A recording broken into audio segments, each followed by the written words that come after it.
had for my personal essay also used it as my speech, and I chose the topic of materialism, being materialistic.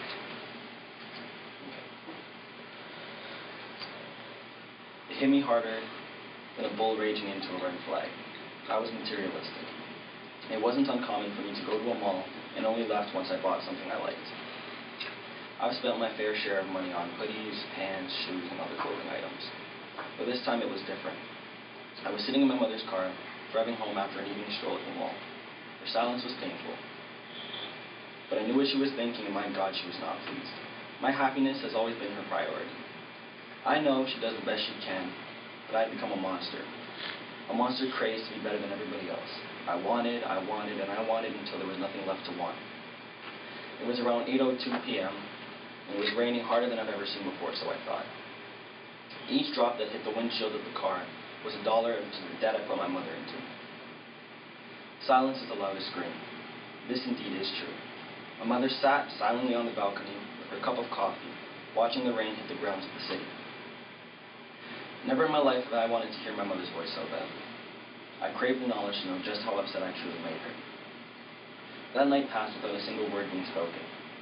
But the next day I awoke to a text saying that I love you and to have a great day. This was surprising considering that she had not spoken to me the night before. I sat in my bed thinking for a while. I had just spent all this money on junk I didn't truly need, and my mother sent me a text saying she loved me.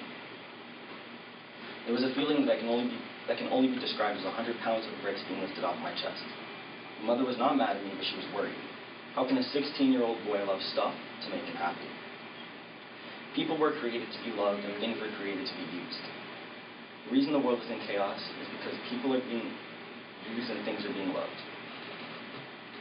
I was the guy loving the stuff, and in more particular, my mother. This caused me to think long and hard. Can greed and materialism truly lead to happiness? Greed is good, greed is right, greed works, and greed will save the United States of America, Wall Street. The answer is no. Greed and materialism stand in harmony to any manifestation of true happiness. People are under a false perception that money will solve all their problems, and the result bring them the most upjoy and happiness. Our society has begun to function solely on the purpose of money. Without it, life would be very difficult since everything has its own price in any shape, way, or form. And as great as money is or may appear, it has underlying problems because it has turned the simple concept of living a good life into a competition.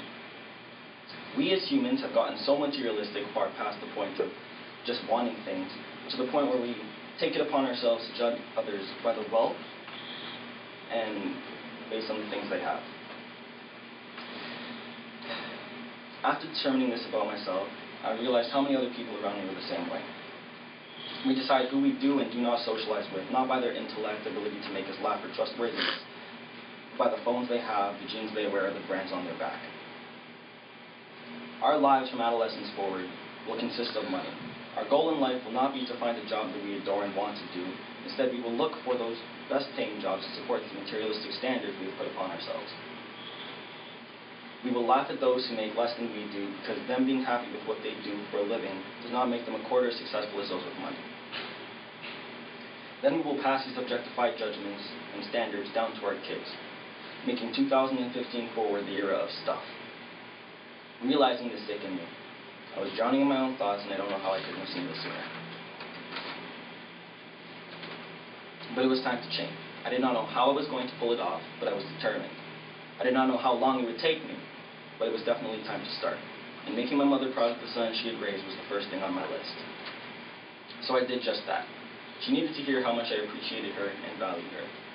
We spent hours in the following days building our bond, and it reignited like a bursting flame. She was surprised that I picked up on what upset her so quickly. We set a truce, and that we would help each other steer away from the wants and focus on the needs. This benefited us wonderfully, as my mother soars freely away from the debt like a butterfly, and we began going on vacations with the saved money from not spending on the wants. Becoming aware of my bad habits, to see how much materialism affected the connection between us all, how it has damaged our society, and how much farther it will go. Now it was time to get this message across to other people. I don't know how I was going to do that, and I'm still working on it now. But last year in the United States, there was an incident where a teenage girl, 15 years of age, shot her father in the head with a bow and arrow because he took away her cell phone. Thankfully, he did live. However, this proves to us that there truly is a problem with the way our society has become. We have taken away the value of humans and increased the value of knickknacks. There are many incidents where we either are or witness a person being used.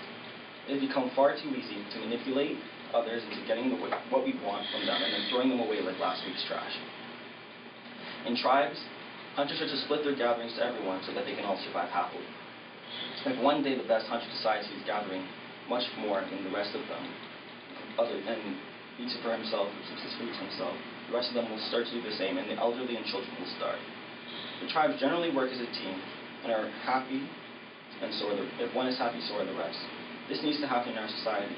If someone is happy, we should let it be. I have to admit, I'm still far from perfect. I do occasionally judge people and still want many things, but I'm only human. My clothes are what make me, is what differentiates me from other people. I love being able to have nice things, and that I am grateful for. And I definitely have been particular with who I surround myself with during my free time. It has only occurred to me in these past few months that I have no real ability to judge others based on the shoes they wear, because I will never walk a day in their lives. I don't know their personal backstories, nor do I know the situations that family may be in. Everyone has the right to live their own lives as they please without being judged. After all, a middle-class, happy mechanic doing something he loves as an occupation will live a far better life than a miserable rich doctor.